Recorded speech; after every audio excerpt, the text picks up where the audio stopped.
ಉತ್ತರ ಕನ್ನಡ ಜಿಲ್ಲೆಯ ಹೊನ್ನಾವರದ ಶರಾವತಿ ಸೇತುವೆಯ ಮೇಲೆ ಸಾರಿಗೆ ಬಸ್ ಮತ್ತು ಬೈಕ್ ನಡುವೆ ಅಪಘಾತ, ಸ್ಥಳದಲ್ಲೇ 3 ಸಾವು.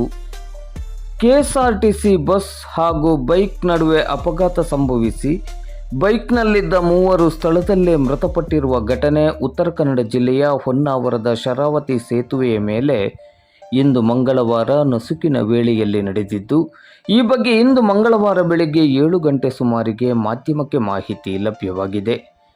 ಅಪಘಾತದಲ್ಲಿ ಬೈಕ್ ಸವಾರರಾದ ಸ್ಥಳೀಯರಾದ ರಾಘವೇಂದ್ರ ಸೋಮಯ್ಯ ಗೌಡ, ಗೌರೀಶ್ ನಾಯ್ಕ್ ಮತ್ತು ರಮೇಶ್ ನಾಯ್ಕ್ ಮೃತ ಬೈಕ್ ಸವಾರರಾಗಿದ್ದಾರೆ.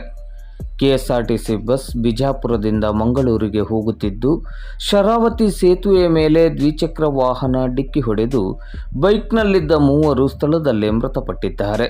ಘಟನಾ ಸ್ಥಳಕ್ಕೆ ಹೊನ್ನಾವರ ಪಿಎಸ್ಐ ಮಂಜುನಾಥ್ ಗೌಡ ಹಾಗೂ ಸಿಬ್ಬಂದಿಗಳು ಭೇಟಿ ನೀಡಿ ಪರಿಶೀಲನೆಯನ್ನು ನಡೆಸಿದ್ದಾರೆ.